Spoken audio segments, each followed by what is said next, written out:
Good evening, ladies and gentlemen, dear colleagues. Today is the 1st of June 2023, and it's 7 o'clock p.m. in Vienna at the moment. And I have the big pleasure to introduce Dr. Sonja Dürager to you. Sonja is one of the leading lawyers in Austria when it comes to IP and IT technology. She has been very active in the domain for many years. She works for one of the leading Austrian law firms in the domain. This is the website if you want to go deeper into her CV.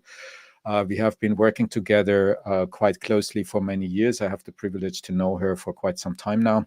And I really like her style and her attitude to work, and also her approach to some of the fundamental and legally challenging topics of today's world. And the reason why we meet today is that some of my students in the digital law class that I'm teaching at the moment at the University of Vienna asked me to bring in someone who is doing something useful with her life, not just sitting in the ivory tower and thinking about things, but also trying to change things.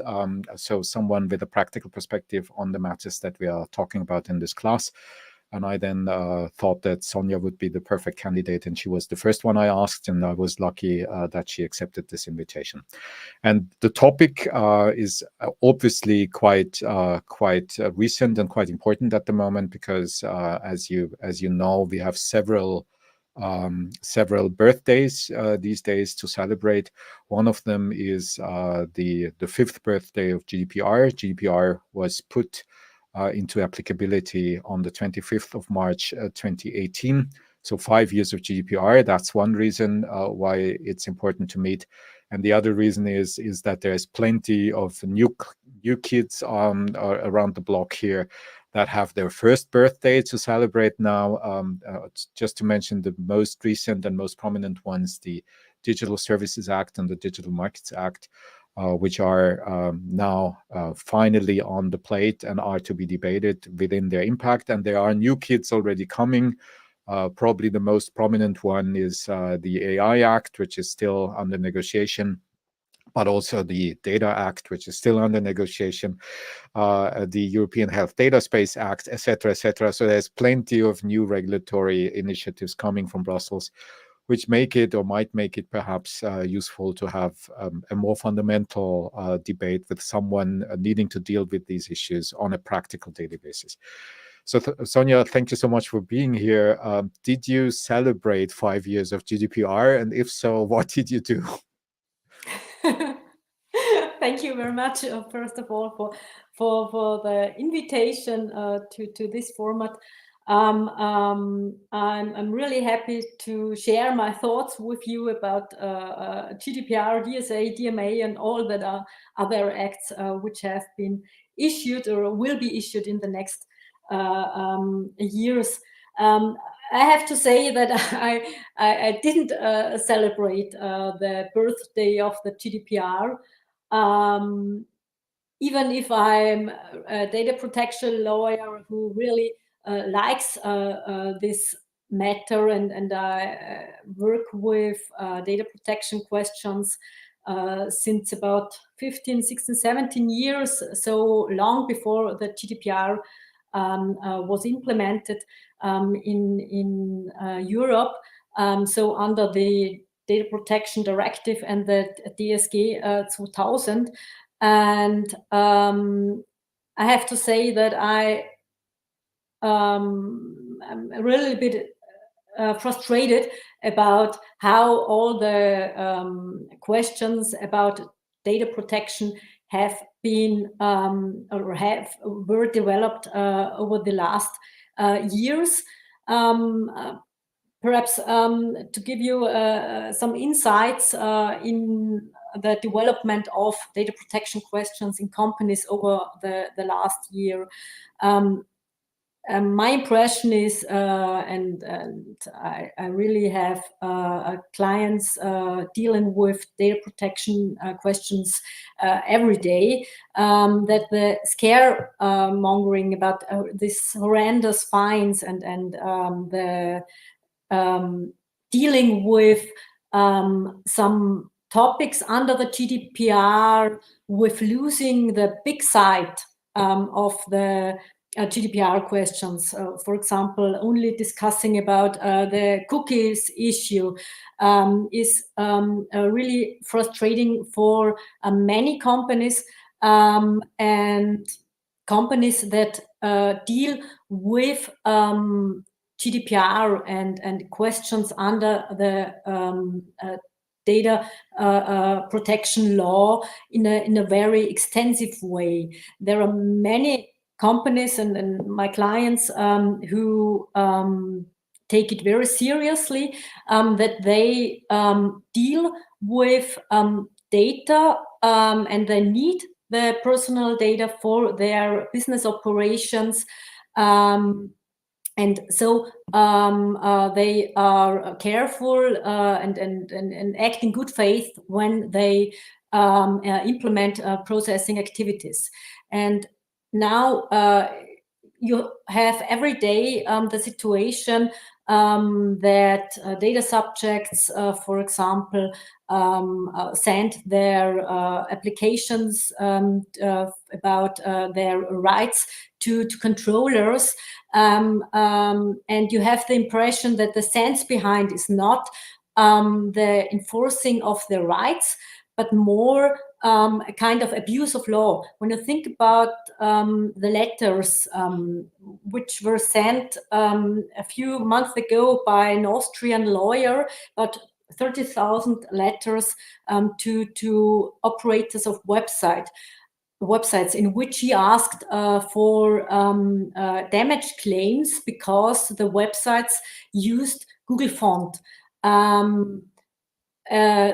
It is really frustrating, and companies feel mocked by such actions.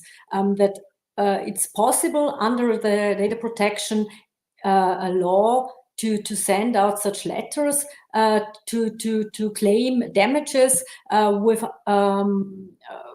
the request to stop using Google font. It's not a question if Google font is used legally or not.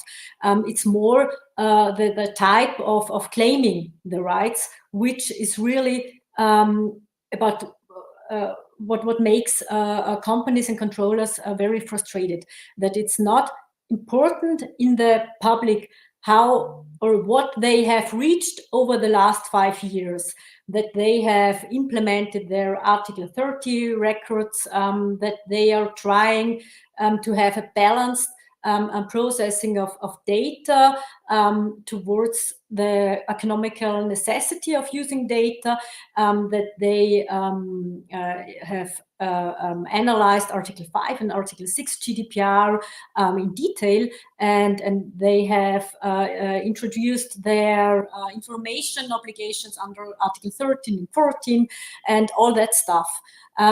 This is not important in the public. It's only important that you find some issues which can be widespread in the public, and this is mainly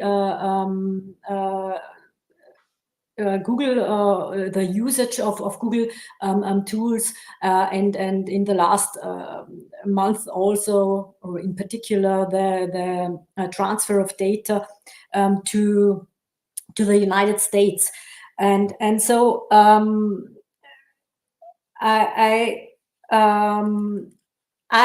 if I could make a wish, I would wish for my clients and for me to find a more balanced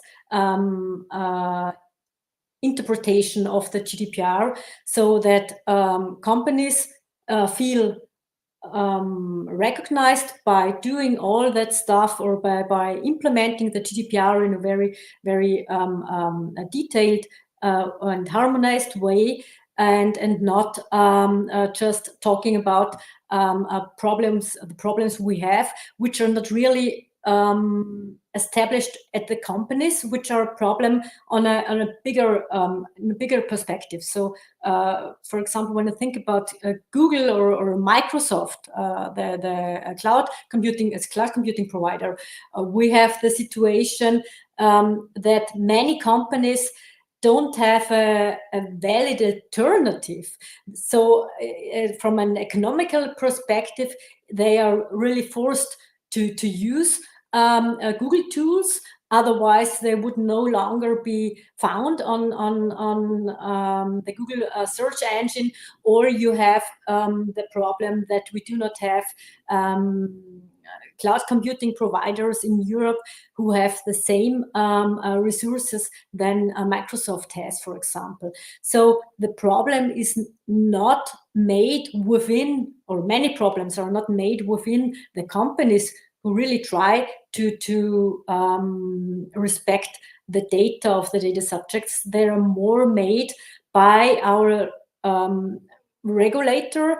They're more made by the legislator, and it was not, or in particular the EU was not able during the last 5 years to enforce the GDPR in a way that enables Austrian controllers, small and middle-sized companies, to fully comply with all the GDPR requirements.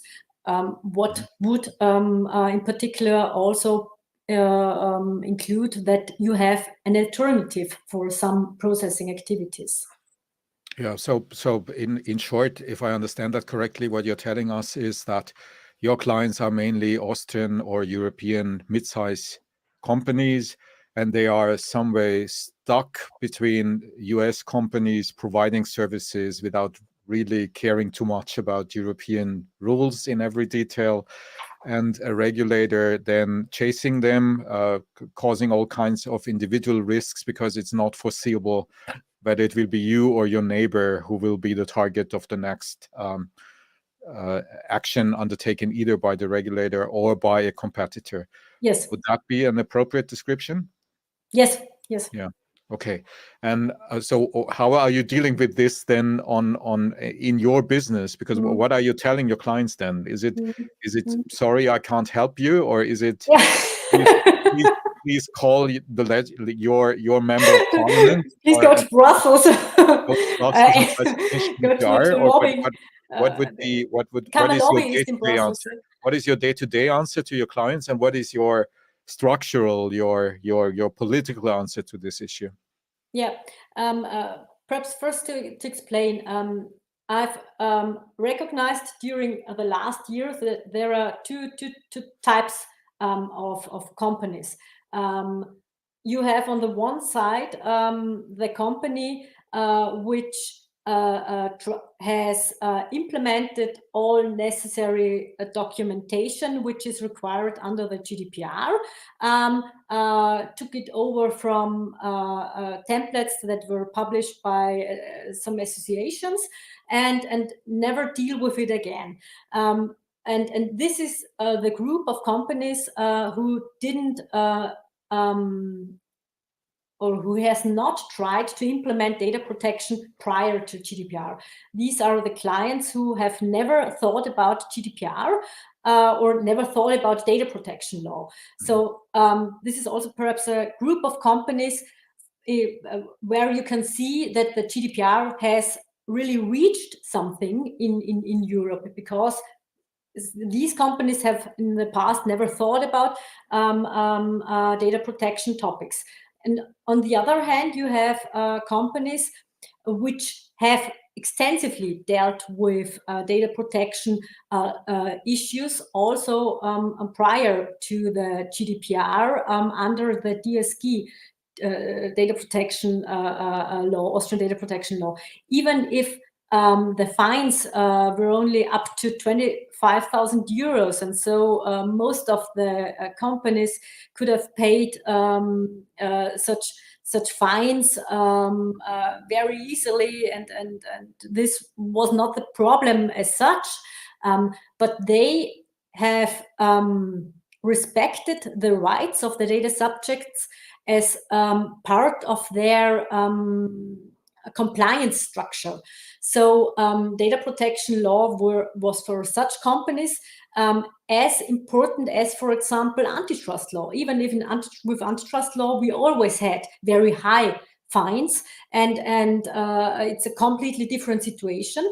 Such companies dealt with the data protection issues also very seriously. And I remember now the compliance officer of a client, a very a multinational group, and the compliance officer told me years ago, when we implemented the whistleblowing scheme in the group, that she does not deal with the data protection issue as burden of the company.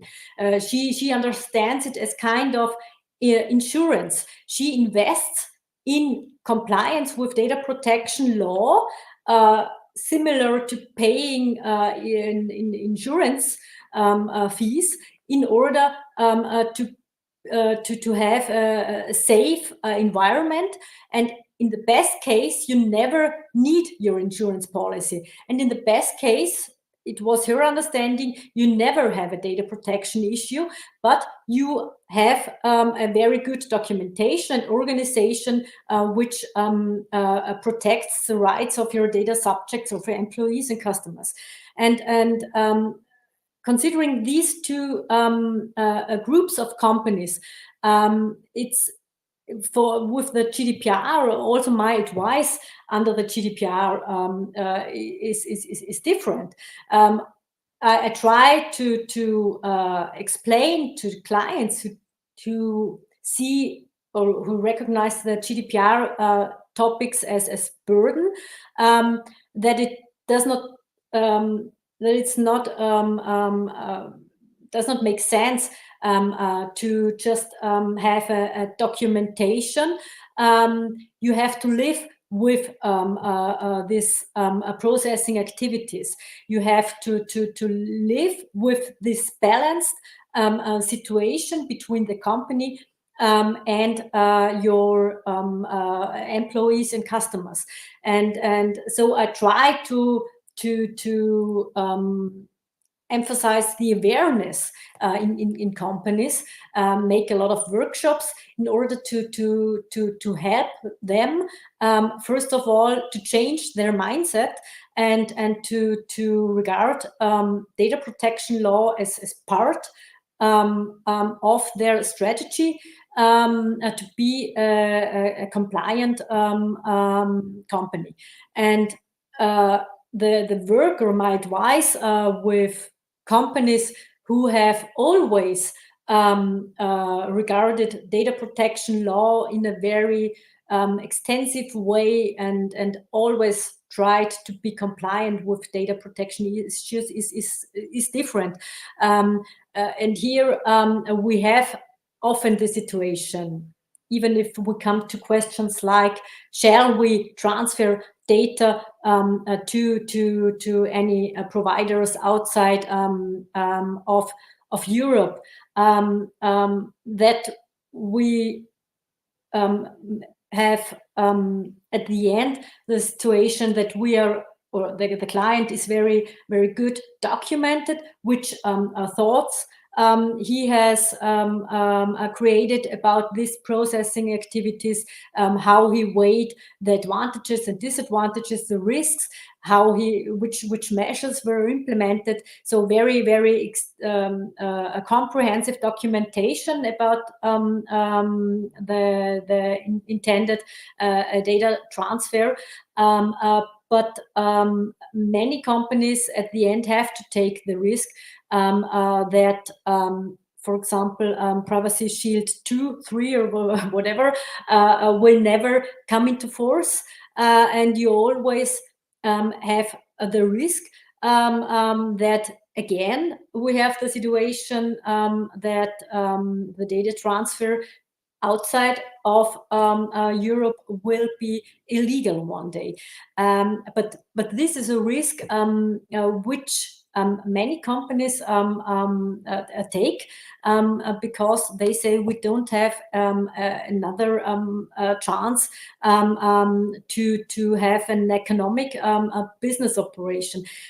One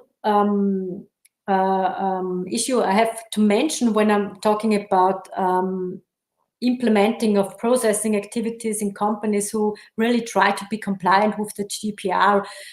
When I think about all the questions in connection with processing activities that have connections to the United States or any other country that is not in the European Union, we often have the situation that we can argue from a legal perspective that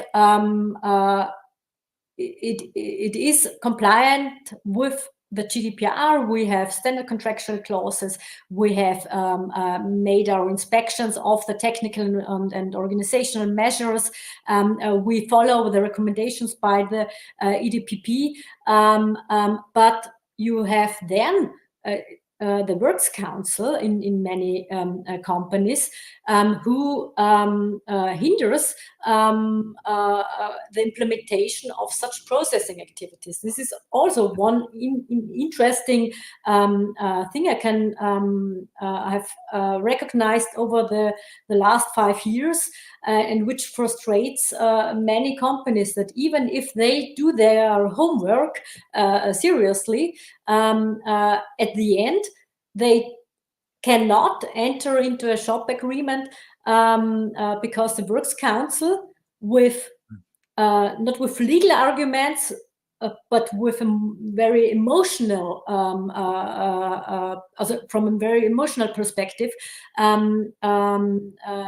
interrupts such processing activities, and the transfer to the United States or any operations which use new technologies are a kind of red flag in many Works Councils of companies. This is also one thing I can tell you from the daily practice. Back to the questions. I think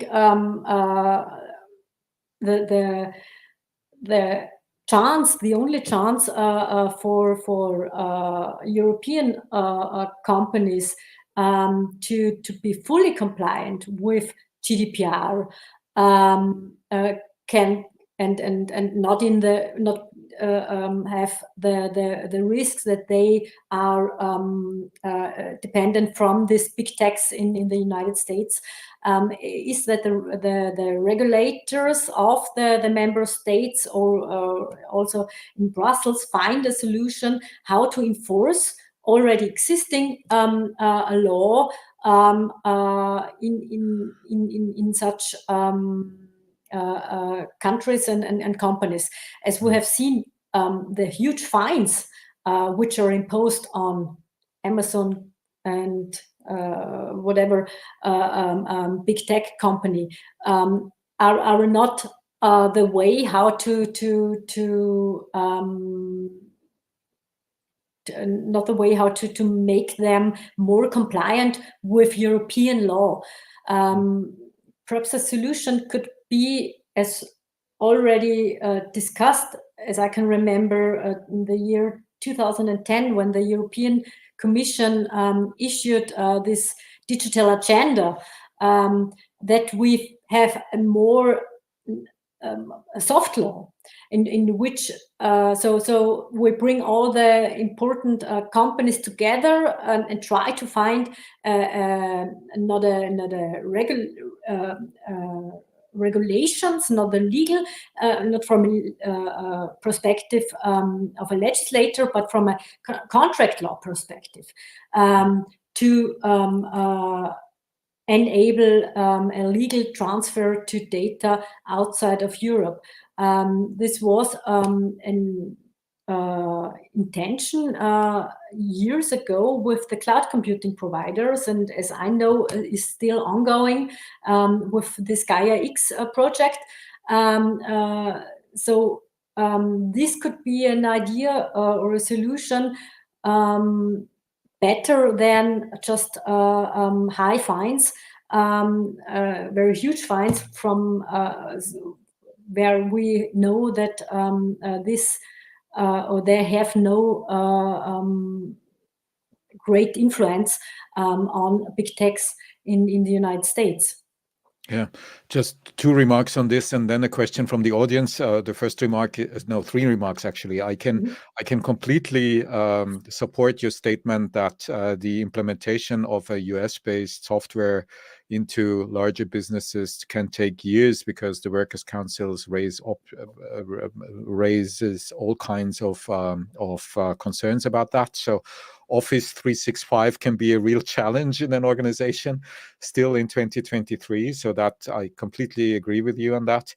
Second, about the issue now with how to regulate non-European companies in a more prospective way. I think one of the things that we really see at the moment is when you look into what's happening with ChatGPT and OpenAI and or everything in that domain, the problem that European regulators have in this domain is the moment they wake up, everything is already done, right? So I mean, we can easily discuss now whether ChatGPT and OpenAI is compliant with GDPR and in how far it could ever be compliant with GDPR. At the same time, there are hundreds of millions of people using this on a daily basis, also within Europe, and I do have my doubts that this will change just because a regulator will state that this might not be in line, and we are losing an immense amount of data and also an immense amount of business opportunities here simply by the power of economics. And third, as you certainly know, when this 1.2 billion Meta fine was published last week, the reaction of the market was an increase of the share price of Meta instead of a fall, right? So I mean, this is not really this is probably the most evident example of not really being too efficient on this. So full support from my side. And the question from the audience: how do you think market power impacts small and medium-sized enterprises' ability to make their business processes compliant? Yeah, so simply talk to Microsoft if you have an issue here, right? So that's the idea, and it's an idea that was very prominently raised by the Commission at the beginning when GDPR was published. So what is your day-to-day experience with this? Is this really something that works, that you simply ask companies such as Microsoft or Google to comply with European laws, otherwise you will not buy their products? Does that help? Does that work? I don't think that, or I don't have the impression that the European companies want to terminate their contracts with such big companies because they have the resources and the better structure, and until we don't have the competitors in Europe which offer identical services with similar power, I don't think there are companies in Europe that decide to change their providers.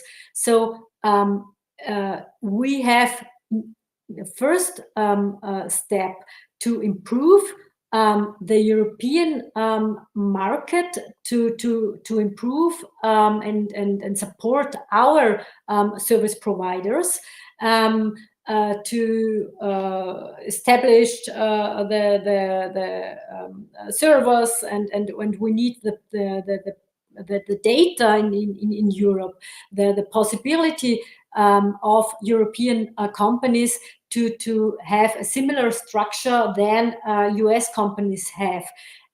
Then there is a chance that controllers in Europe will change their service providers. And this was the intention 2010. I'm sure I remember correct, that we not only have a legal framework for such providers, but we try to improve the innovation and the companies that deal with such services in Europe. This European cloud, I'm sure you have heard about it, was one of these projects.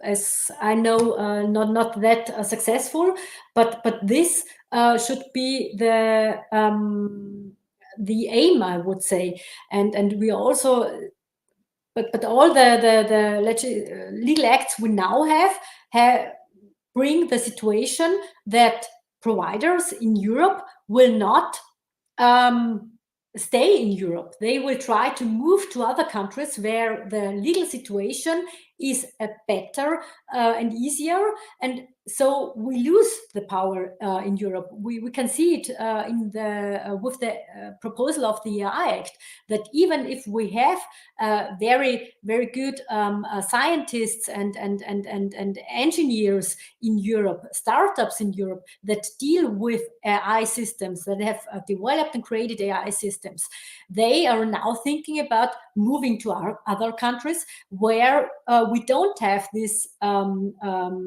legal situation.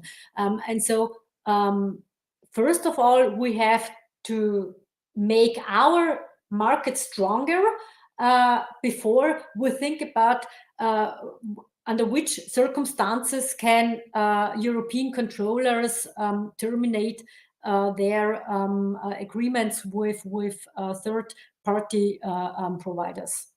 Yeah, this brings me, Sonja, very easily to the other part of this conversation, which is the next attempt, the next big attempt of the European legislator to regulate non-European companies, which is the Digital Services Act and the Digital Markets Act, and possibly in the near future also the AI Act, although it's less visible there that the main target are main non-European platforms. That's quite clear when it comes to DSA and DMA. So explicitly, even in the list of companies that are now identified as very large online service providers, there is, I don't think that there is a single European one in there, if I remember correctly. So it's mainly or exclusively non-European companies. So 2 questions on this. Again, from your daily experience, does that have any impact as it stands at the moment on the business models of your clients? And if so, in how far? Do you need to do some consultancy work here? And if so, into which direction? And second question, again, more strategically, fundamentally, is this the right approach from your point of view for a European strategy?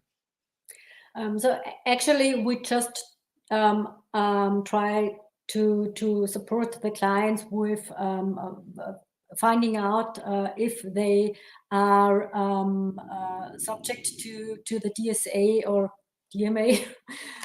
So the important questions are: do I have as provider of services under the DSA or DMA, do I have to modify the website, the terms and conditions that are used, and the information I provide?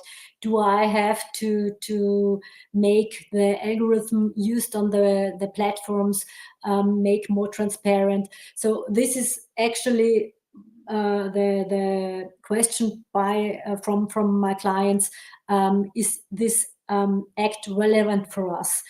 So we're actually not advising in what influence does this act have to me as user of such service.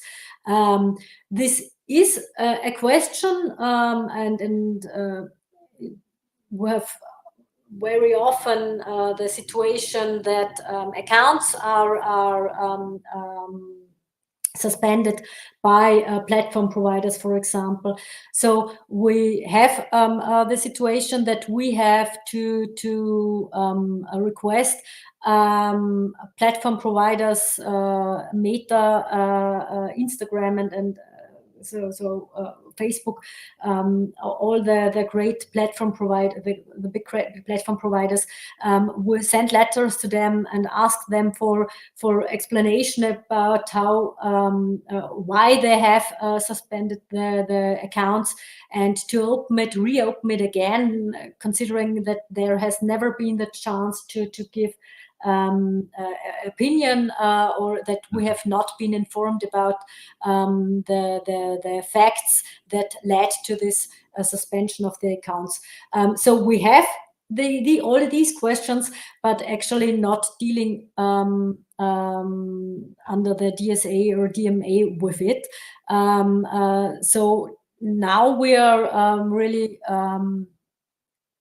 one side really happy about, because we have now a representative in Europe to whom we can write such letters, and procedures will be implemented one day, we hope so, that make it more transparent for clients in Europe, how under which circumstances their accounts can be closed, and yeah. So this is actually the main issue under the DSA or DMA. I would say that we have to evaluate if companies are obliged to make any changes on their website, or if they are service providers under the DSA or gatekeepers under the DMA. I don't have so such clients. Okay.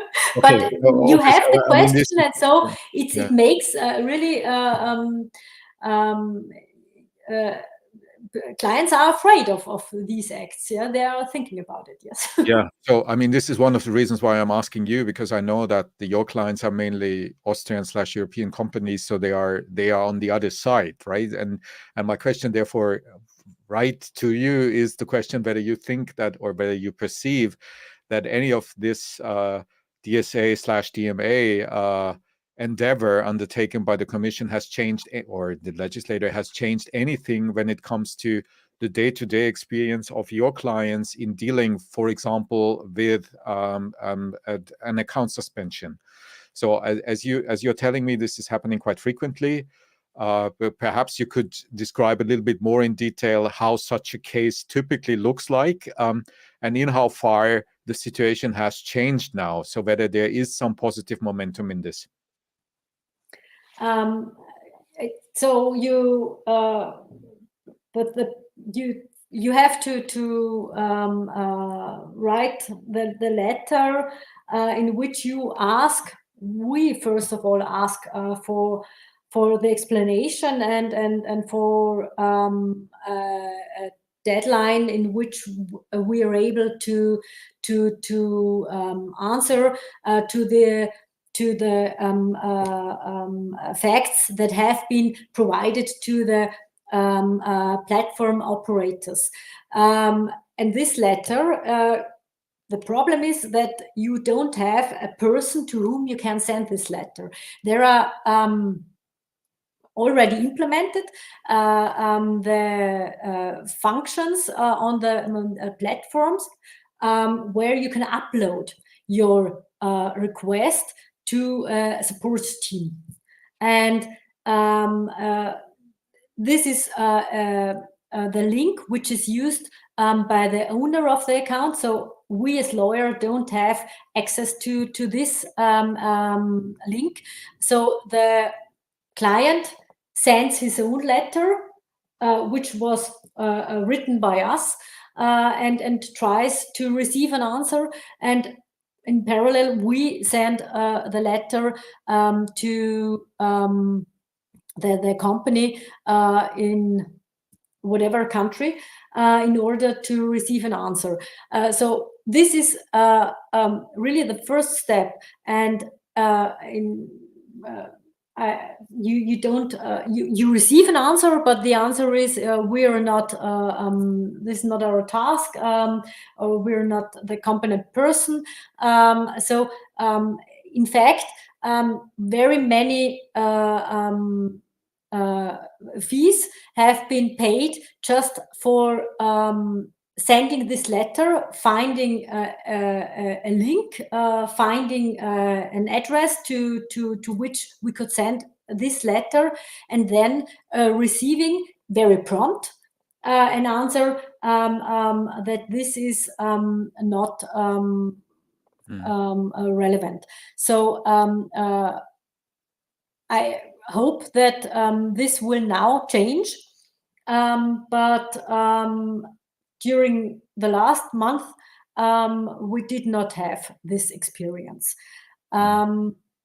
But I'm looking forward to new developments in this area, and but I perhaps also want to add regarding what I think about this DSA and DMA, and what seems for me very important is not only the question how we can enforce it as lawyers for our clients.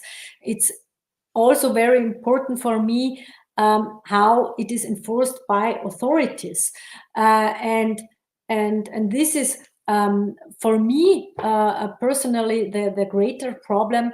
I see that the structure which is introduced by the DSA and DMA is not very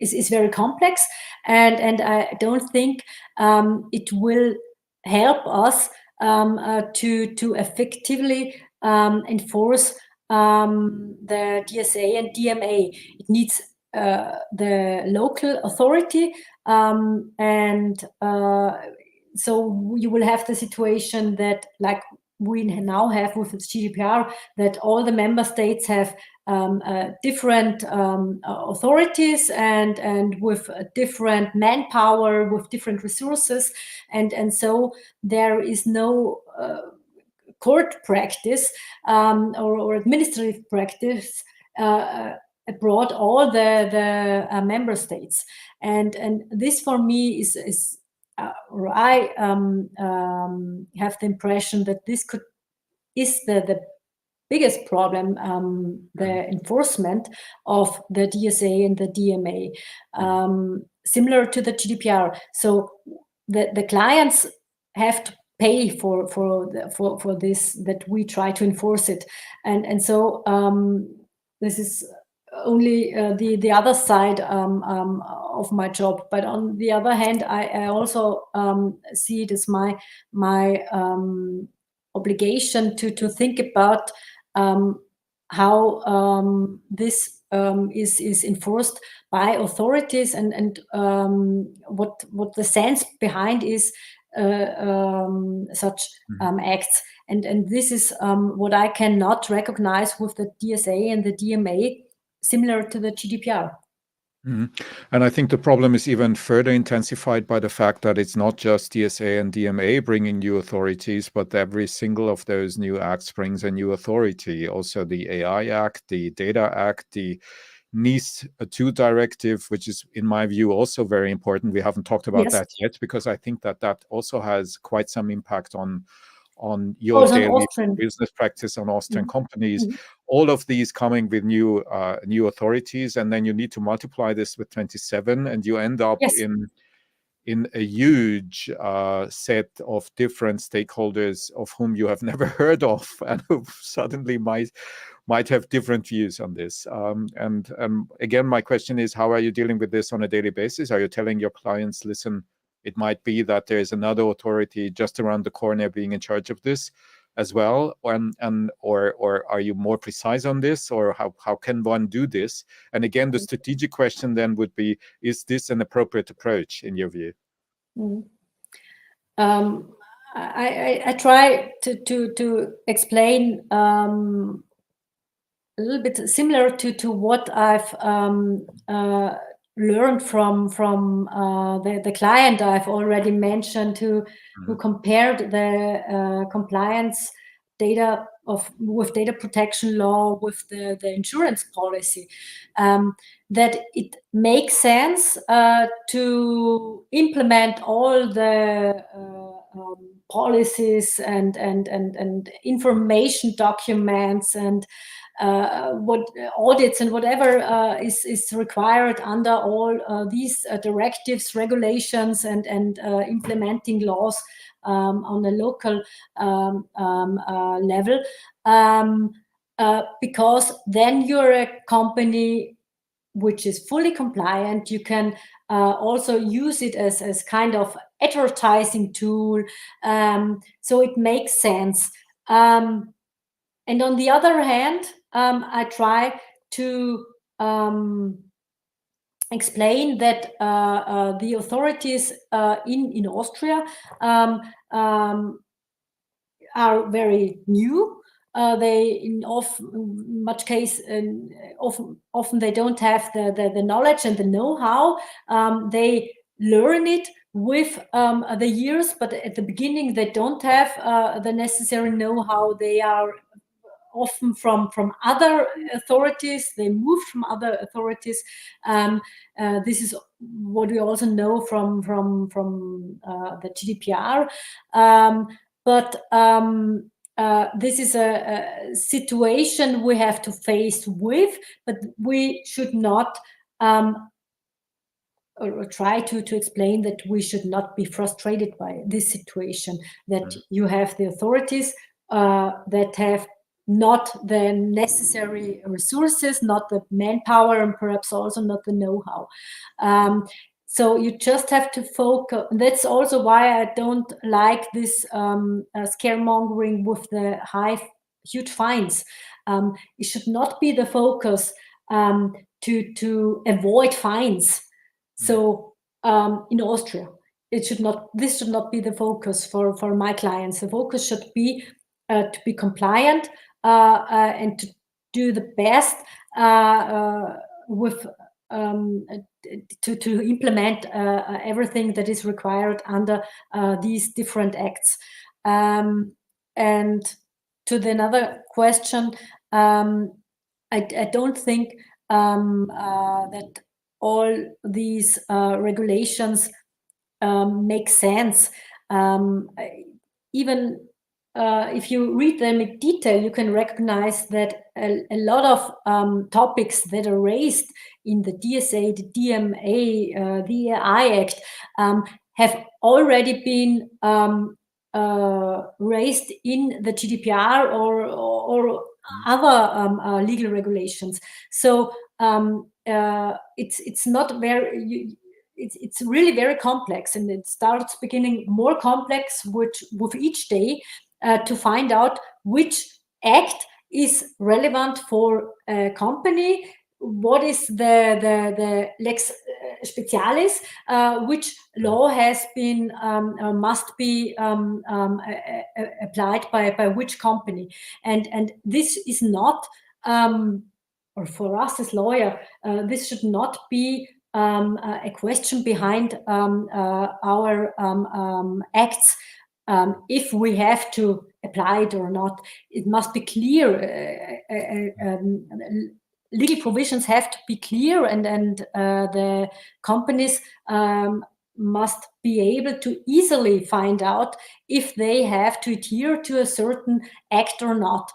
And only if such acts then are also enforced by authorities, it makes really sense.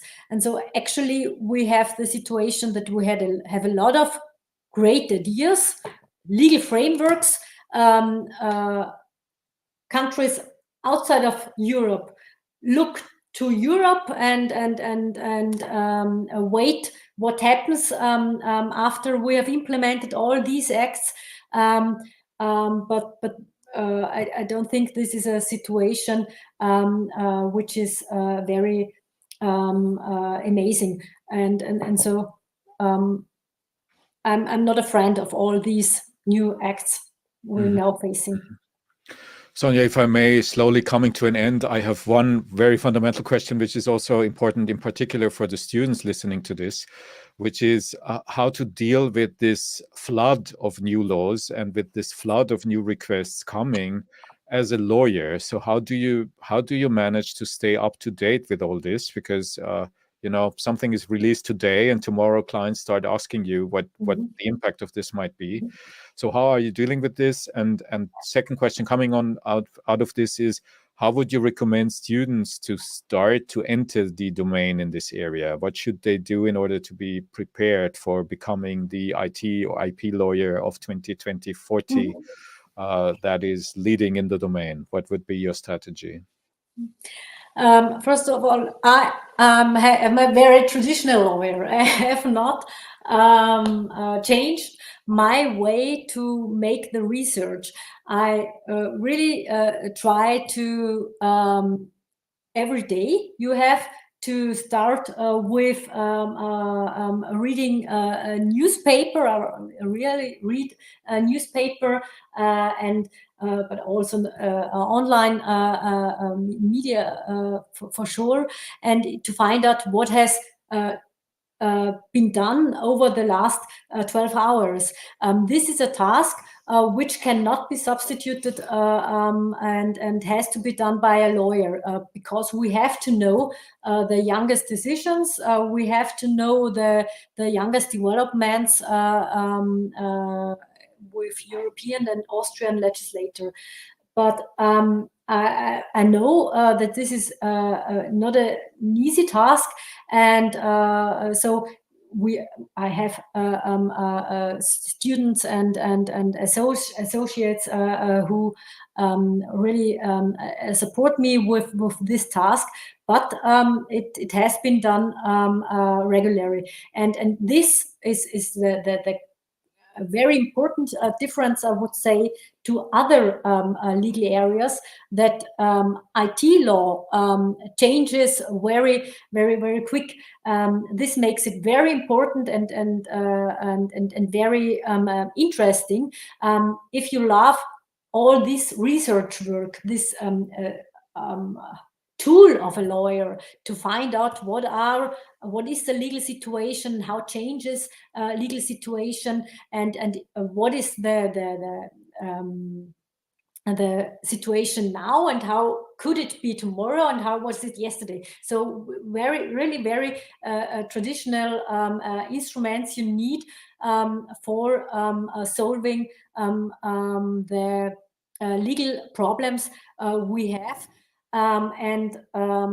Regarding the question how to become, or how to find this way to become an IT lawyer, I think it's very important to have to be interested in these technical questions, not only from a legal perspective, but really also from a technical perspective.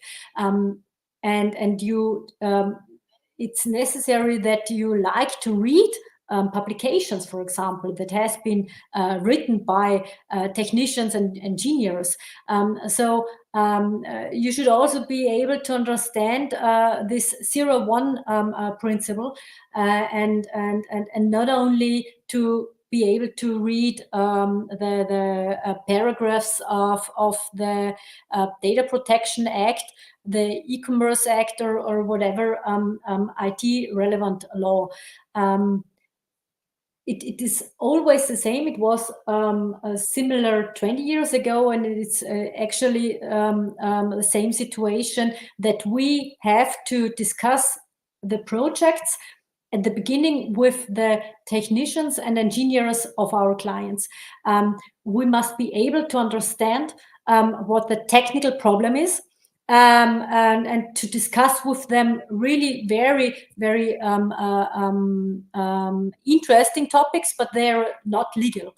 And you then have to subsume them under the relevant legal situation, and to be able to prepare the contract.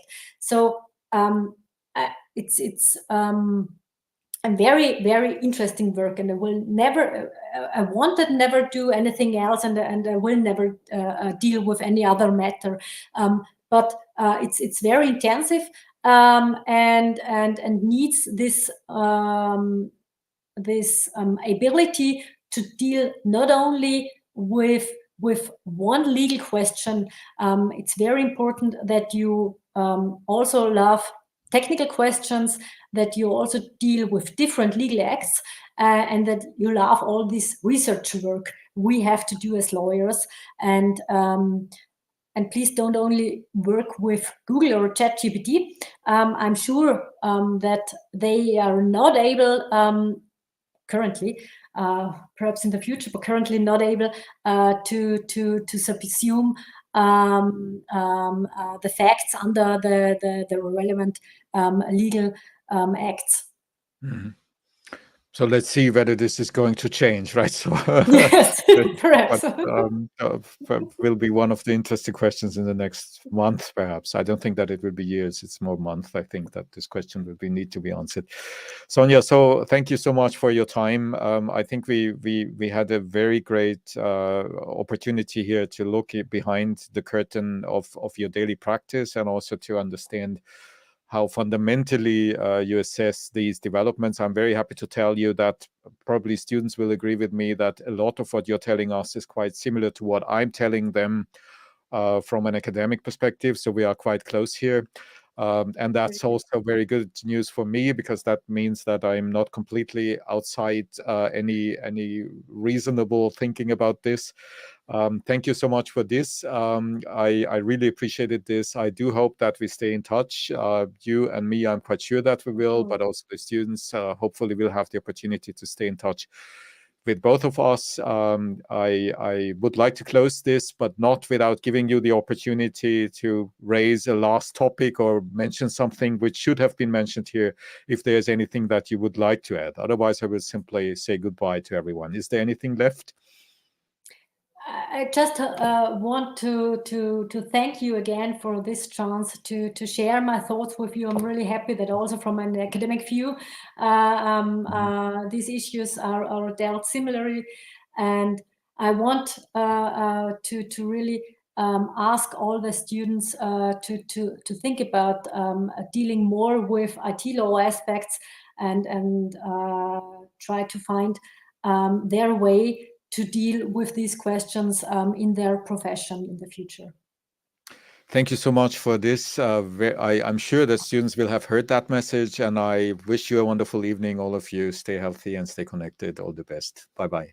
Bye-bye.